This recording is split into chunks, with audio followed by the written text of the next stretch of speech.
After a full year of working from home, it seems clear that many of the temporary measures implemented all around the world will need to be scalable on the long term.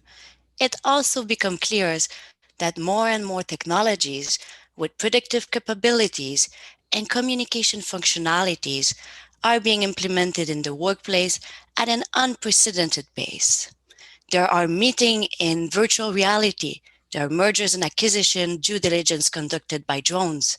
As for consumers, they are more than ever reliant on an infrastructure that has turned from a convenience infrastructure to a critical infrastructure. This certainly created a lot of opportunities for cyber criminals. My name is Vanessa Henri. I'm an attorney at Faskin. I specialize in data governance and cybersecurity. And today I have the pleasure of moderating an all-star panel on cybercriminality and work from home. So I would like to give the opportunity to my panelists to introduce themselves. Professor Khatib, if you could please start to introduce yourself.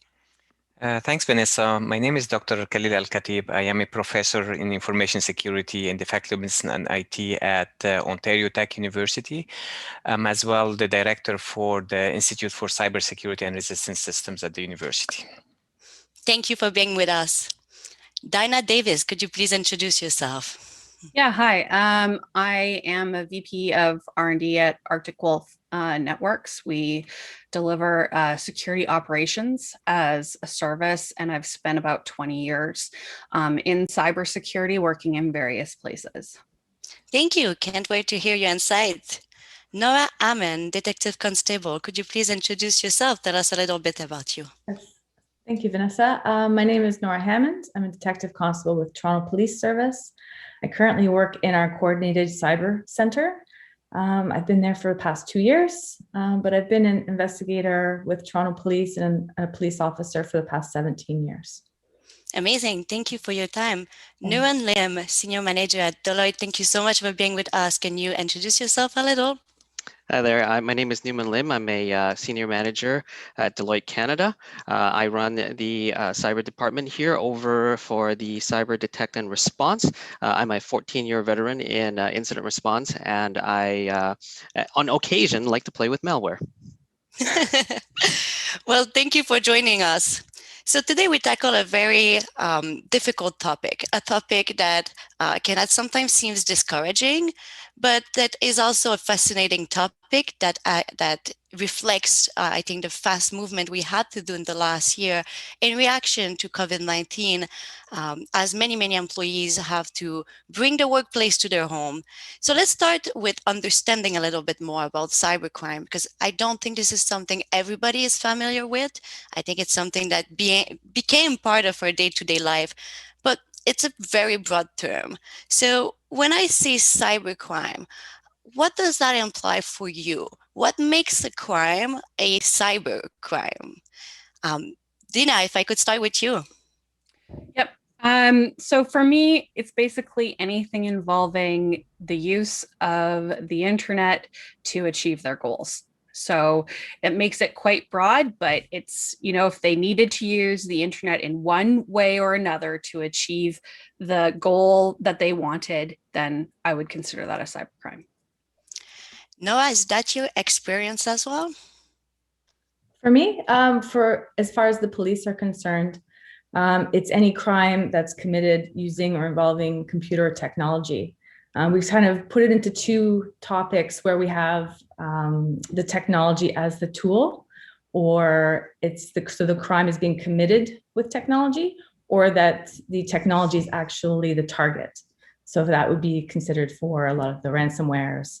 But for us specifically, we see a lot of now an increase where it's the tool, that a lot of crimes, traditional crimes that we see, frauds, harassments, is now technology is now how they're committing the crime, which is really on the increase. So, yeah. And Professor El-Khatib, on your end, do you see the same type of division in the literature? Do we approach this differently in the academic world? Yeah, it's the same thing, whether, as Nora and Dana mentioned, I mean, anything that's involved technology, whether as a target or as a tool, it's the same thing in the academic world in terms of research or in terms of education. And again, whether it's the target basically being data or infrastructure or computers, anything that has any digital format, it's constitutes a cybercrime. So what I'm hearing here is that we have two indicators really of cybercrime. The tool can be in the cyberspace, or the victim can be, right? And I think that brings us to our next question. I don't know, Neumann, if you'd be able to chime in on that, but how has work from home facilitated cybercrime? How is that easier? I mean, I already had social media at home. I was already using my computer at home. So why is it easier now today, or is it easier for cyber criminality to occur because of work from home? So what we're seeing in the market is and based on some of the statistics as well, and the attacks, is that it has become a lot easier for the cyber criminals to target work from home users. And we see that in the last year when we look at the traditional model of defense, right? So you're protecting in a perimeter and an enterprise environment. We'll have next generation firewalls. You have typically a lot of security software that's put on these systems. Now, the problem with work from home is that now you have to expand that perimeter to cover your employees' home networks. And last year, we saw a lot of consumer devices get what we call compromised or vulnerable, or found vulnerabilities. So there are a number of manufacturers such as D-Link, ZTE, and Netgear that have released some of these vulnerabilities, which then the cyber criminals target and use that to effectively spy on some of these work from home users. And that does change the protection model around the defense of your work from home users. And that said, I think last year as well, not just from the defense of the home networks, but also from some of the corporate VPN and remote access tools. Those had vulnerabilities that were uncovered by the vendors and by the threat actors as well. So that expansion of target area really made it easier to hit your work from home users. And unfortunately, companies had to scramble to protect them. Yeah, I think, and I agree with all of that. One other interesting statistic we've been seeing is that, you often hear ransomware, the main target and the main way it gets on is by phishing or, clicking on the wrong link. But what we have found is that RDP has been the highest entry point for ransomware. So our RDP is remote desktop. And like being able to access, basically you can like log into another machine from far away. And what's happened is exactly what you're saying with, usually these machines were behind company firewalls where they were doing these remote access from. And when people went to work from home, the ports were open and they weren't behind firewalls anymore. And, the default port for RDP is 3383, I think. I'm gonna mess that one up because I am just not gonna remember right now, but that's fine. I think it's 3383. And that's the default one. And so hackers are just like going and looking, like randomly scanning those ports to try and and get an attack in and install ransomware. So like super easy thing your company can do is disable that port. Make RDP be on a different port. With lots of other things you can do, but that is like the most dead easy thing is do not open that port. And I think that's a good advice. Does anybody else has an advice I'd like to give companies or corporation on if you have not done that just right now, after a year, it's likely the time to do it, right? Is there any other advice that the panel would like to give? I'm just going to correct myself. It's port 3389. It's not, yeah, it's, you know, I just need to be correct. Okay. Morning coffee, much needed. I'll have some more. I think one of the things, go ahead, Neumann. So yeah, I just wanted to point the Microsoft best practices for RDP. They do recommend that enterprises use something called a bastion, and what it is basically is a jump box. So what you're doing is you're controlling the access to the RDP port so that all the traffic gets funneled towards one particular system, and then you put security around that system and you defend it. And so I think that is the official Microsoft guideline.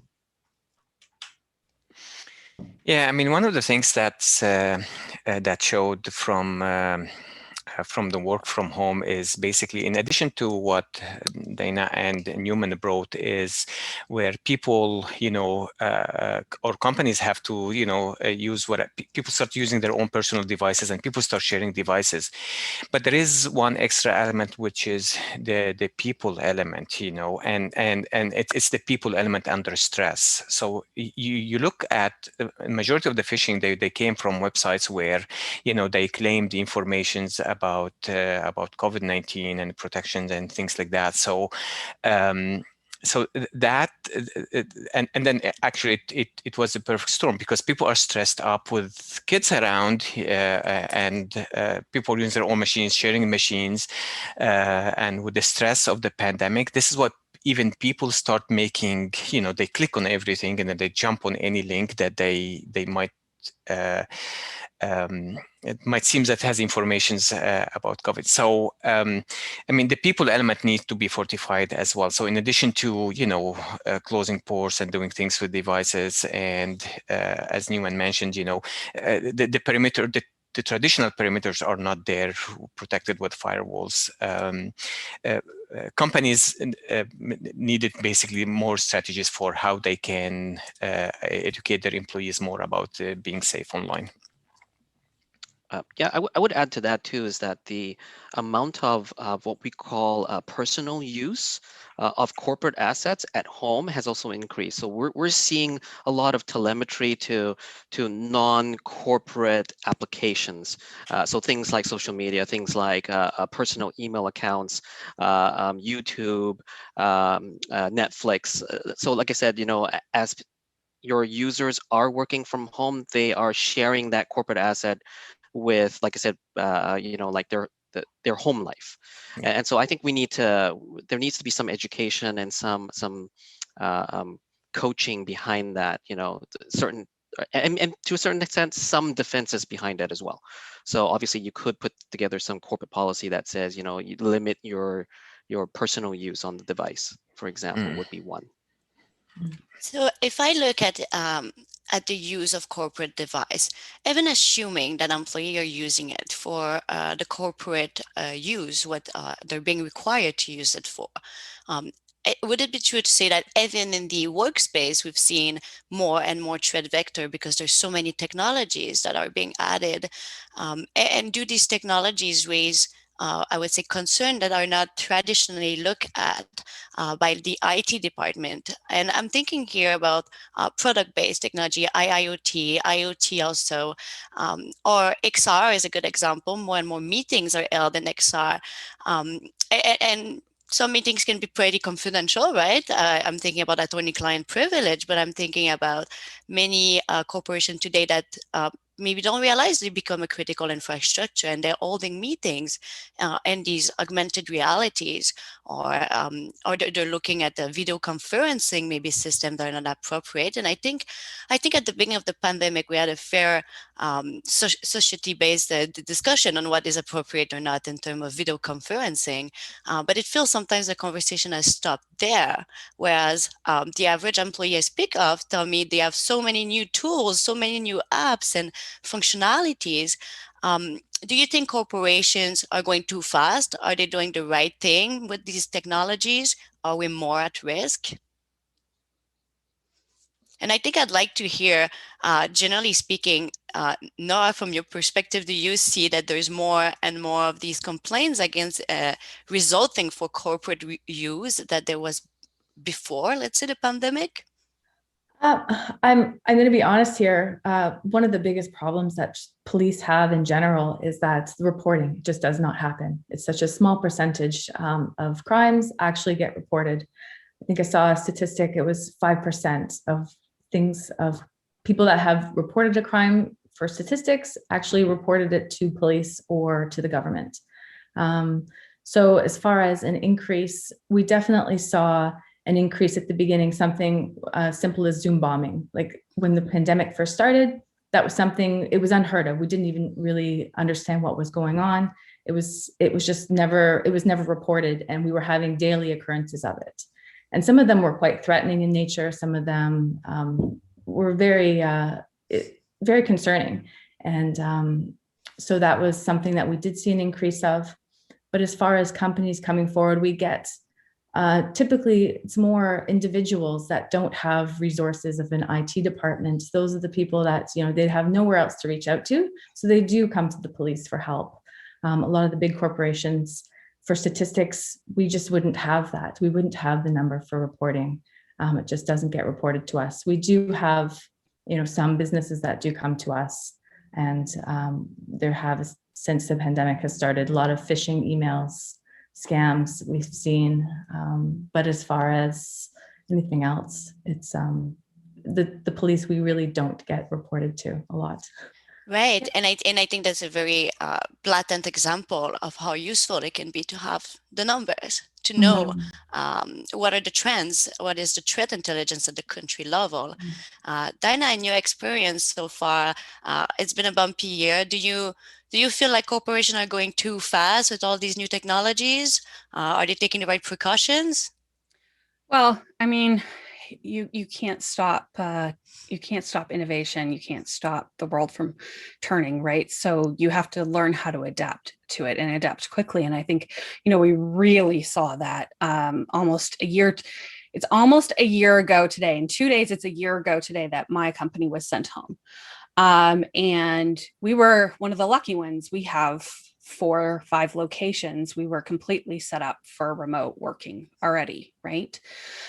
But a company needs to have a good policy and procedure on when they bring new technology into the company. So you should have like a set of guidelines that you're following and a process that you follow for every new technology.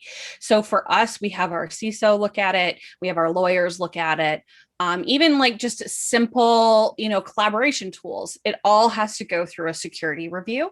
And you have to have anything you install on your machine approved by IT.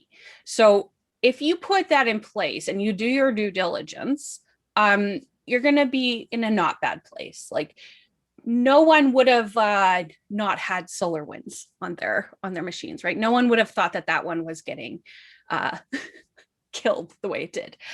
But you can, look and get rid of the low-hanging fruit on technologies that you're bringing in. Like, how mature is the company? Is it just a quick startup? They don't even know, when you ask about security, they don't have a response for you, or they're like, what do you mean? What's SOC 2? If they do that, then do not buy that product. But I think, you have to have these processes in place. We can't not adapt to the world. We have to adapt to it. We just need to do it with caution. And I think that's what we call cyber resilience in a way too, right? It's defense, but it's also being able to adapt to the new technological context. I want to touch base a little bit on the nature of the crime. Um, so it seems to me like we hear more about cybercrime, not only in frequency, but I think in how serious the crimes are. Um, and it also seems that we talked about remote desktop. It seems like these threat vectors can also give rise to attacks like cyber espionage, attack that would raise national security concern due to first what they're attacking, right? So the economic health of a country is considered a national security concern. So obviously when we have many big ransomware attack, we have issues, but also when we have attack on critical infrastructures. And I'm including here in criticals, you have your water system, you have your health system, your education system, your financial system. All of these have gone almost entirely online in the last year. So I'd like to hear you out on, do we have more national security concerns, and should organizations review their threat modeling accordingly? And I'd like to hear Dr. El-Khatib on this, please. I mean, it's true that I mean, you touched on a very important point, Vanessa, which is, I mean, yeah, we hear about Zoom bombing. We hear somebody, you know, lost access to their accounts. What's more what's more important is attacks on the critical infrastructures. And a perfect example, what happens at the beginning of pandemic, you start hearing that there were health there were health labs, or there were hospitals that were hit by ransomware. And this is a scary thing right at the beginning of the pandemic. Um, so you know, advanced persistence threats are there. And it's true that it's important that, you know, access to customers' information, but the critical infrastructure, that's the scary thing. That's where I think companies and governments should put more emphasis on it. You know, access, whether it's the nuclear infrastructures, whether it's transportation. I mean, just imagine vehicles are coming these days with lots of IoT devices in them. And with millions of lines of codes in there, just imagine that things can happen to 4 vehicles around, I guess, the GTA around 401, around Toronto on the 401, 427 at rush time. So what I'm trying to say is that, yes, we do hear about, you know, Target, we do hear about Zoom bombing. The scary thing is just when it starts getting to the critical infrastructure and the protection there, that's the challenge is there. I agree. And I'd like to hear Neumann and Dinah also on this. And then I'll go back to Nora, because I'd like to touch base on how we're handling this in Canada. But before we go there, Neumann, could you give me your feedback on how you think, do you think that the seriousness of the attack has changed, or the threat modeling has changed? So I think first and foremost, I think we do need a national strategy first and foremost to really start to tackle some of these issues. And it's not just the critical infrastructure as well, but we also have to understand what are priority services that Canadians consume today. So for example, you look at CRA being a target as well. And to a certain extent, we looked at what happened in the US with the election. So what does that translate to Canadians from an Elections Canada perspective, right? So do we need to have some kind of guiding principle here that basically says, yes, we have a national defense mandate that protects all Canadians and targets, or at least prioritizes, critical infrastructure as well as critical services that Canadians consume? And I think that is something that I think we need to at least look at. And I think I want to take one step back and look at some of the supply chain. So I think we had mentioned a little bit about supply chain earlier. So we can take a look at some of what other countries have developed as well. So in the US, there's the DoD CCMC that came out basically saying that all supply chain contractors must follow a certain guideline. So, you must meet all of these security checks, or you must meet all of these security audits before your products can be sold to the government for defense purposes. Similarly, I think we can do something like that in Canada as well, and sort of raise the standard for all of our supply chain and vendors, saying that this is the standard that we have for government agencies. If you are to be selling product or services to us, you must have XYZ compliance on that. And that just helps as a whole. And I think so from a threat modeling perspective, yes, we need to do that. We need to raise the bar on the threat level, as well as we need to raise the bar on the standards. And I think this is such an interesting conversation because it translates in many industries, right? I think today in the legal industry, we're having more conversation than we ever had on trade secrets. Where this is a very normal conversation to have in the United States for quite some years already. It's still in Canada a framework that is minimalist. It's still something that we don't discuss. And I bet you it's something that Nora doesn't have numbers on either. So if you have nothing on personal information, and in the States, there are numbers. There are numbers. There are people. There is a legislation where you can claim even trade secret that has been stolen to another country, even at least so that you can register it. We don't have that here. So I think what Neumann is raising in terms of do we have the right guidelines for critical infrastructure cyber crimes? It's very important. And where does the limit between the cyber crime and the national security crime stands? I think it's an ongoing conversation that we're having in the legal sector, but I'm pretty sure everybody is having as much in the academic sector or the law enforcement sector. And before we jump into hearing more about law enforcement, Dinah, I'd like to have your point of view as well. And in particular, looking at, let's say, the health system. Dr. El-Khatib has really raised a situation I'm aware of. There is somebody that unfortunately passed away during a ransomware attack in the European Union this year. So this is a very well-known paradigm of going from a cyber crime to a kinetic crime. So a crime that occurs in the cyber world that has very tangible impact in the real world. And I think that was kind of receiving a glass of cold water in the face for a lot of people. Says it has happened. Right? It has happened. I think the insurance company were the first one to get the cold water, but it's a big conversation. How do you feel about that, Dina? Does it keep you awake at night? Should we be sleeping good here in Canada? Actually, no. So, actually, there was some. I was just like looking it up here, but there was a massive increase on attacks against healthcare this year. In October, the FBI actually released a statement warning the healthcare system to be ready because they're coming. And they actually released a bunch of documents telling us, I think the attackers are going to use these types of tools. Here's some signatures to look for. At Arctic Wolf, we implemented that right away and really started managing that for our health companies. But in November alone, we saw a 45% increase in the number of attacks against healthcare. And I can't remember if that particular number is Canada or the US, but of the two, Canada's increase was much bigger. So I'm going to have to plead, sorry, I don't have exactly those numbers. But if you think about it like this, the average number of weekly attacks in the healthcare sector reached about 626 in November, compared with about 430 in October. So just a dramatic shift, right? Like an absolutely dramatic shift. Now, what can they do? It's the same things we've been seeing. It's, get your make sure you do user awareness training because people are a huge vector in.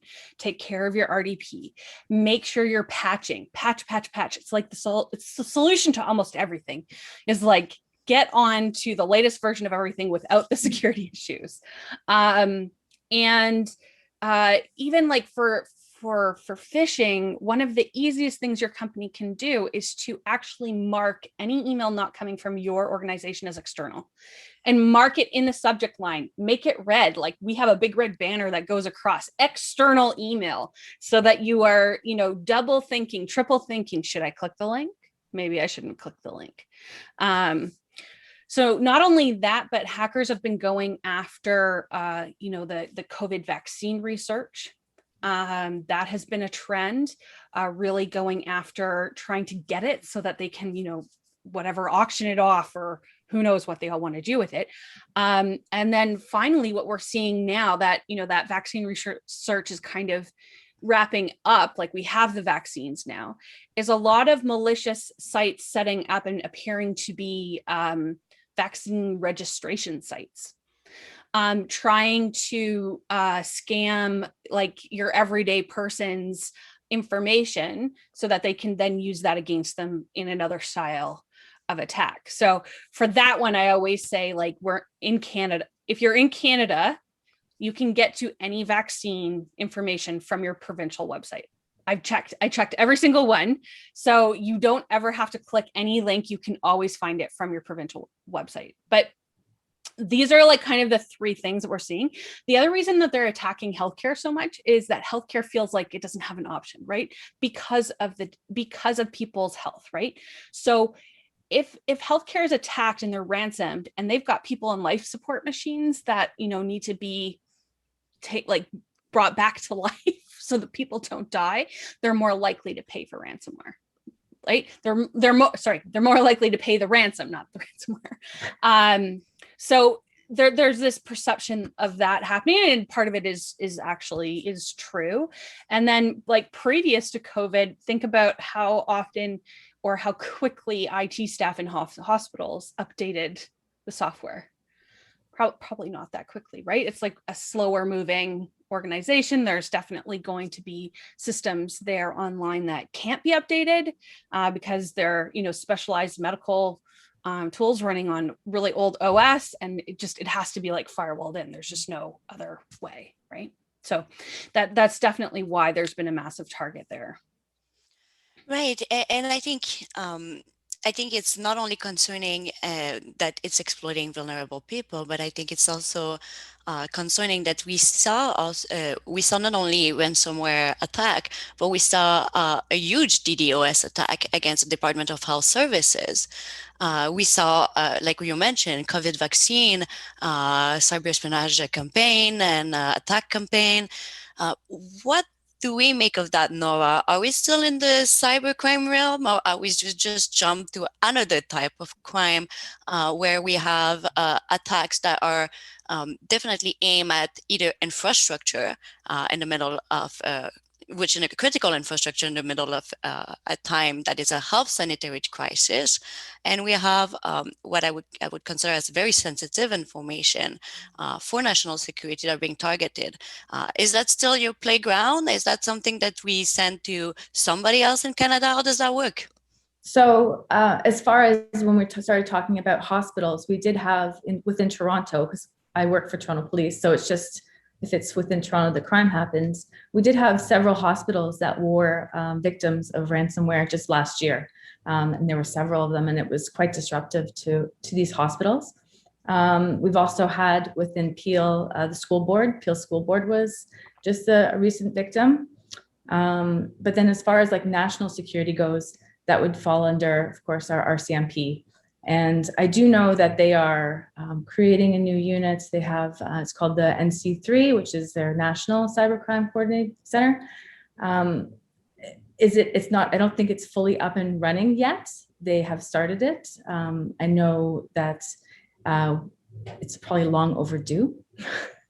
And we are behind the times. I know for us, when we have investigations, when we find out that there is an American victim, we're actually quite happy about that, because then we have the benefit of the FBI, or if there's international partners over in Europe with Europol, that definitely, it helps our investigation huge, because they have been in it longer than we have. They're a little more advanced, and they're just better prepared. So it just for us, but as far as infrastructure within Toronto, we have seen it. It's happening, and it's going to continue to happen. So I just want to take a break to let everybody that's watching us know you can ask questions. Feel free to ask questions. I'm going to see them. I'll pick some of them and ask your panelists. If we can't answer all the questions today, we'll get back to you, but we'll do our best to answer the questions. So feel free to keep them coming, and we'll address this as we go. All right, and I think, Nora, you touched on a point that's very interesting.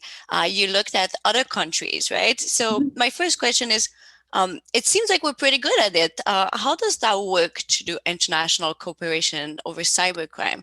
And why that question is super important is that I get it all the time. Everybody is telling me, oh yeah, but it's happening super far. The police can do nothing, so not even worth calling them. Is that true? How do you work with international police department, and do you want people to still call you? So we definitely do want people to call us. We do want it reported. We are starting to work a lot more with partnerships. So we have partners, again, like I said, within the US. We do have international within Europol over in Europe. There has been some really good arrests that have been made recently. We have Netwalker, and everyone always thinks, all the bad actors are somewhere else. They're somewhere located, in Europe, or they're someplace other country. One of the arrests was in Gatineau, Quebec. So we are working on things. The more information we have, the more reports that we have, the more connections we can make, especially if there's other victims within other countries. It just increases our chances of finding someone. We do have the capabilities. We need more time. We need more input from victims, and we do need some more partnerships as well with the private sector. We just don't have the funding. We don't have the capabilities that we need to fully investigate these. We do need some assistance. So. And I'm assuming the more companies are going to notify, the more that's going to become obvious to those persons who allocate the resources, right? Mm-hmm. Right, exactly. And that's it too, right? Where it's depending on where the crime is. I mean, within Toronto, we had a very big previous history of there was gun violence. And so, of course, the government will shift money towards where the crime is happening and where the problem is. If we don't have people reporting cybercrime, they're not going to put any sort of investment into it. The numbers, we just don't have it, so. So the message is clear, everyone. You need to notify your cybercrime. Otherwise, we're going to have to wait till there's more and more cybercrime for that little 5% that notified to make enough of an impact, right? Mm-hmm, exactly. I'm getting tons of questions for the audience. I'm going to take a little break to take this question, and then we're going to come back to talk a little bit about law enforcement, privacy, and encryption, a topic that I think has been very popular in the last few years and is coming back in force with the new Canadian legislations are coming our way. So feel free, if you can answer the question, our panelists, go for it. What is the best way to secure the RDP for home use? For instance, if someone has a home PC and want to access it using a laptop. Yep, I've got probably a list of 3 or 4 things. 1, strong passwords. Like, never reuse a password. Always be using a password manager, long, at least 12 characters, and strong password. The best is if you can make RDP only available through a corporate VPN. I think Neumann was talking about that. And then using network level authentication as well to get in. And if possible, two-factor authentication is always a good idea. And finally, because I would be remiss if I didn't say it again, but close external access to port 3389. Is that a good number? Yeah, it's the right one. I've got my notes up. Yeah, I think 2 or 3 people on the panel did mention at some point awareness. It was a good idea to mention it. I think it wouldn't be a real panel if we don't mention it. And that raised a few questions from the audience. With technology, processes, and training, which has the most impact on protecting your workforce? Is it the technology, the process, or the training? So I think I'm going to do this by show of hand. Who thinks it's the technology? I knew nobody thinks it's the technology. Who thinks it's the processes? We think it's the training. Neumann, what's your point of view? I think it's a team sport. I think we need all of them. Yeah. Exactly. Yeah, it's all. Because training people without processes is actually pretty hard. So it was a tricky question. The one vote for technology would just be like the first thing you could do is put in something that's like detecting what's happening, because if you don't even know what's happening, then you're in a world of hurt, right? But to really be in a good place, you need all three of those things. But if you could only have one, then I think I changed my vote and I would go with something to detect what's happening. So could we say, and I think we haven't touched on this a lot, but I think one of the things that companies who are successful are starting to have in all kinds of departments is what we call decision-making intelligence. And we heard about it in cybersecurity for some time. We have threat intelligence, but now it's all over. It's like, yeah, but what did we say last year to that, you know?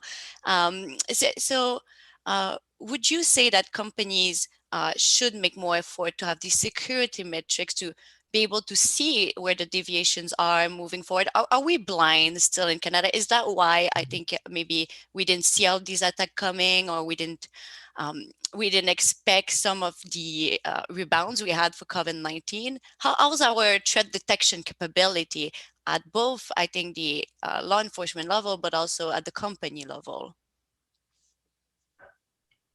I mean, most companies, they do have some source of threat intelligence, which is interesting. So you can even get it by sector. I mean, that's very important. However, there is a little bit of shift, which I guess, Vanessa, you lure to it a little bit, which is resiliency, which is basically, I mean, companies are even stepping away from, and companies are realizing that sooner or later they're going to be victim for a cyber attack, and many companies are starting to move a little bit from the mindset where, hey, we are secure, to the something like, okay, we're going to be hacked one day. It's how much resilience we're going to be. So things like adding more intelligence, adding more AI and machine learning, and getting a good understanding of their people and processes. It's companies are starting to turn around to realize that security is good, but it's not enough, because you need the resiliency, whether it's at the people level, processes, or technologies. And I think that speaks to AI is something we haven't touched base on, that I've been wanting to touch base on. It's very difficult to talk about law enforcement and AI and not talk about Clearview AI and about all of these I would call concerning inquiries that there has been from the government. How are we using predictive algorithm in law enforcement and looking at cybercrime? Are we using it? Is it effective? Do we have a strategy for that? How does that work, Nora? So Clearview is definitely, it's a touchy subject. For as far as law enforcement goes, I feel like it's unfortunate that we are not able to use it. I know the public maybe has different ideas of it. I think sometimes people get really upset when they hear facial recognition. I don't know why it sets off some sort of issue with people. I think it's maybe Minority Report or some movies, or I'm not really sure. They think that, walking down the street, they're no longer safe, that we're scanning their faces. The reality is that it helped us with our job. It was something that we do anyways. It's no different. I consider it no different than a wanted poster or a press release of releasing someone's photo. I have the ability to look at publicly facing social media and the internet. I can do that. I can go and look, and if I have a photo, I can compare that. It's basically a reverse image search. The fact that everyone was really upset about the fact that this company had all these public images stored, and that police were using it to solve crimes. For me, it was not, I don't see it as a privacy issue, but the general public does. I I guess think another privacy moving commission does. forward, the question is how, and is that a question to have moving forward? Do we need to have better parameter and trust parameter between law enforcement and police so that the police and the law enforcement are able to use the technology that they need to use and the public is able to understand? Do you feel like there's that bridge maybe is not made between having the public understand or having the right parameters that would allow you to demonstrate, which tools are necessary, how they're used, right? I definitely agree. I think there definitely needs to be more education of how it's used. And that with the results that we did get from it, we're not, we don't say that is the person. There's always more investigation that goes into it when we did have, positive hits of what facial recognition was. AI definitely has its place within policing. We need to have more tools to be able to do our jobs. That's the reality. It helps us, if it helps an investigation and speeds up an investigation, especially with what it was used for a lot was child exploitation, which if you're IDing someone in a day as opposed to a month, that could be huge. That's a huge investment. It's a big time, it's a big deal. So lives that get saved. Right, exactly. So if the public maybe better understood what we used it for and what it was being used for, and how it worked, maybe that would help. But do we have the right committees to discuss this? Because it's in the Office of the Privacy Commissioner has only the mission to look into privacy, right? Is there a body at the law enforcement level that's in charge of technology? How does that work? so as far as who's in charge of it, I'm not sure if I could answer that. I don't know if we actually have a say with it. I know we do. If we have technology that we want to use, we can have it looked at. But as far as whether or not it's approved, I'm not sure how the process of how our technology is approved. Right. And I think that leads to, I have a very timely question for somebody in the audience that is about online harassment. They want to know if you guys consider this to be a cybercrime or if it does not mean the threshold of being a cybercrime for you. Online harassing? Oh, it would, for us, it would be considered a cybercrime. It would, yes. If the harassing was done online, it would meet our criteria as a cybercrime. And I want to ask also the other panelists, because I think it's a concern that comes back often. People are scared of being harassed online. And I think that's where the privacy mix comes in, right? And all the concerns that we have, is that a threat? Is there such a thing as cyber espionage for consumer? Is there such a thing as being followed online? And can people protect themselves from that? And should they be scared that now all their life is online, somebody can be stalking them? Well, okay, so this is a whole huge area that Miss Cat Code is amazing at. But here's what, I go down to explaining it to my daughter when she was 10 years old. If you send anything, any picture, anything just to a friend, make sure that you're okay with that picture being blown up life size in your classroom. Because anything you put on the internet can become public. So not only that, but platforms like Facebook are notoriously like your stuff's out there. They have you.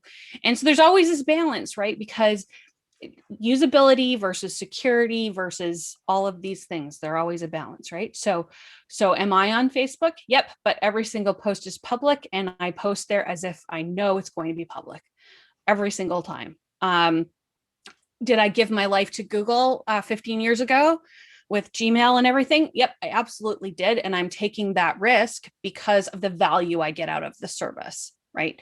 Do I have Facebook on my phone? No chance. No chance at all. It has the most permissions. It asks for the most permissions, like record everything. It's crazy. It's just crazy. So I feel like it's a little bit more about society coming to recognize what it means to be online. We have like my generation and older who did not grow up with the internet. And so we had the luxury of only going into it, you know, after our partying teen lives. And, you know, now kids are growing up with it, and we need to be teaching our children that anything that they put on, it's public. So like, I totally think the police should be able to use facial recognition software because Facebook does, and Google does, and Apple does. They all do it. So how else do you think Google finds all the pictures of you, or Facebook tags you in another picture, right? So law enforcement should have at least what's available to everyone else. I have, I mean, before I talk about this, the topic that Dana mentioned, there is something coming from the Canadian government, which is Bill C-11, which specifically looks, it's post-PIPEDA, it's PIPEDA version 2, which basically looks at the use of AI and technology and the privacy implications in there. So that's one thing, and as was mentioned, I mean, the interesting thing is about the trust in using the AI system. Now, to the online harassments, I mean, Dina mentioned very important thing is that, which is basically the kids, and just a few weeks ago, we run at the university a program called the Cyber Girl Ambassador Program, which is basically raising awareness, and we dig deeper into the younger generations, which is age 10 to 13. And one of the things is that we run the program to a number of schools here, and we have something like around 600, 700 kids, younger age, like grade 5 and 6 and 7. Now, majority of them, they don't have the same notion that we do about, you know, setting their privacy preferences online. The scary thing is that these kids are jumping on these social media, and you know, the fact that they are online for their courses, even for their schools, they're jumping online and providing their information at a rate that parents can't understand, which is an issue. So this is why one of the initiatives is reaching out to the people who are using the technology. And the program, when it started at the beginning, was a Cyber Girl Ambassador program, and our objective was raise awareness among a small group of people, and then send them and help them when they go back to their schools, you know, and help so that they can educate their friends about it. When we moved online, I mean, we were able to reach to 600 students and 700 students all in one time over multiple sessions. But people are generating information at especially those kids at an amazing rate. And so one of the things is just we were encouraging them, hey, you know, do proper setting of your social media apps. Always think before you post, you know, always leave a digital footprint in there, because, you know, that's super important, because it can lead to other things. I think this is a very valid point. Something very concerning is all these kids going online. My son does not know the difference between a password and a passport. He thinks it's just that important, which I don't know if I'm proud or if I'm concerned, but I'm still working on that with him. And probably because he's used password more often than passport this year. But really, it's really concerning because there's online harassment done by children. There's bullying. There's revenge porn. There's a lot of things going on. There's deep fake. And I think young people are ever more gullible to deep fake. They're more likely to believe it. I mean, they have not seen these people outside of the computer. My son doesn't know what a TV show is or an episodes. He calls this videos because he only likes to watch the live stuff, which for me is very odd. But for him, it's very hard that I want to watch a TV show, right? That is an ongoing story. He finds that very boring. So there's they're living differently. They're wanting to do different activities that online. And first, we're trying to come with our security principle based on our way of using the internet. So that first causes an issue of trying to help them. And often my question is, how can we help? How can we make it better? Is it the ed tech company have to do better? Is it the school have to do better? Is it the law enforcement have to do better with kids? Is it the parents?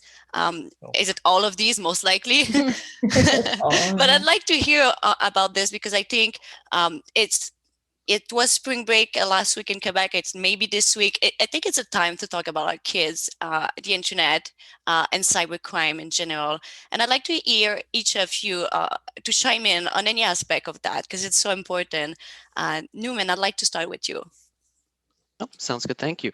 I want to kind of start this conversation by saying that I think we all have a ethical and moral responsibility to allow that the internet and the future generations to be able to use the internet in a way that is for good. And so I think from a approach, we need to make sure that yes, there is a certain amount of privacy, and there's also a certain amount of law enforcement that is involved in this case, and if the balance is tipped in either way, we could have some profound impacts. And I think we're seeing some of that today, where you're seeing some of the erosion of privacy concerns with of the obviously the personal use of the internet. And what we're now seeing is that there's a fragmentation of the internet, where you're seeing that there are certain groups that will start to go a little bit more underground, and they're starting to hide, and right, and they're moving away from being open on the internet, and having some very useful discussions to sort of the neutrality of the internet. And that's, I think, something that we need to take into account as a community and as a whole, as a global issue, because we don't want groups like that to start to hide away from the rest of the world. And unfortunately, we do see some of this happening. So we're seeing even some governments, limiting access of the internet, or limiting, the ability to dissent, and to even say, certain comments that may be contrary to, say, perhaps some of their countries' I guess, goals. And so I think we need to be careful of that. And I think from a social perspective, we need to make sure that the internet is as open as possible for all generations, today and tomorrow. Nora, do you have something to chime in on the kids and the internet as well? As far as I'm concerned, I think education is the biggest piece. It's just they need to use it. They're going to have to become tech savvy. It's just, this is the way everything is going. So as far as education goes, they need to know. Some of it might be, it's definitely different for age appropriateness. Younger children. I know my kids, they're starting now to game. They're playing Roblox. They're playing, Among Us and these games. And it's just, they need to know, online, just even cyberbullying and harassing. I think that's a huge thing with kids. But then their own safety as well, with what they're putting out into the world and how that can affect them down, 10 years, 20 years down the road, what their footprint is like, right? So education, I think, is the biggest piece. I agree, and video games is also a big piece of it. I think it's important for parents to know that there are settings when you can cut the external communication, so that they're playing on a closed circuit and they're not talking to strangers, right? Yes. So please do turn these settings on. There's a lot of tutorials to follow them. If you just press OK to everything, you're not helping your kid when you're setting up the games. Dr. El-Khatib and Dana, I'd like to hear you guys also on the kids aspect for a little 30 seconds each, and then we're at the top of the hour for our panel. Go ahead, Dina. Yeah, so I mean, my daughter's 12, so this is extremely top of mind for me. And as a family, we've decided that we're going to try and keep her off social media as long as we possibly can, until it becomes detrimental to her social abilities, right? Because you do have to help them. But if you've seen The Social Dilemma, you would know why I would do that. And otherwise, you know, I've told her, you know, you never use your real name online. So she's already got, you know, handles that she uses. You never tell anybody anything online. And going back to whatever you post is visible to everyone, even if it's just a text message to your friend. So we really have to just keep telling them in words that they understand, right? In ways that they understand. Because, oh, it could be all over the internet. They don't know what that means. They don't understand that. It could be a giant poster in your classroom. They know what that means. So trying to relate to them and back to what Nora said, like it's education and parents need to do a big part of it. Schools need to do a big part of it. And that's where we stand, right? They're going to use it. So we have to teach them how to use it safely. I have to say that it's going to take everybody. So academic institutions, they have a big role to play in there. And so one of the things that, as I mentioned, is we're doing some of these things to educate little kids at the school. Companies have a role to play. So our program that we run is sponsored by Sun Life, and we couldn't have done it without them. So companies have a role as well to come forward and say, hey, you know, we have to do and pay back to the community.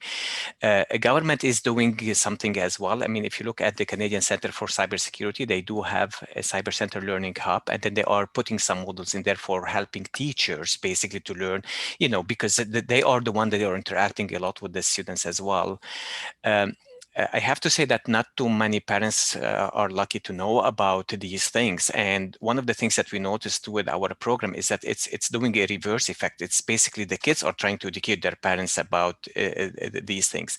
So it takes multiple players, and it's a challenge. But I'm sure with continuous collaboration between all people, we should be able to educate our kids on that. Thank you. I think it was a very informative panel. I think when we look at cybercrime and work from home, we realize that it moves pretty fast from my computer to my kids, to my house, to my hospital, to my everything. There's no work from home. There's just the virtual life now, right? So it just makes sense that work moved into that digital area and that everything else followed. So it seems to me we're going to have to look at this from a very holistic standpoint if we want to solve the issues moving forward. I think it's a concern on everybody's mouth, whether it's the small companies, the big companies, the kids. I've heard there's about 400 people watching us live. Each of you now know something about cybersecurity and probably know a lot about it before today. If all of you give 5 minutes to an high school near you, every high school in Canada will have cybersecurity training by the end of the month. So we can all contribute. We can all talk about how we're going to make things better. And I really want to thank our panelists today for taking the time to chime in with their experience, which was very instructive, valuable, and a very great conversation for me. Thank you so much. Thanks, everyone. You take care. Thank you, everybody. Thanks.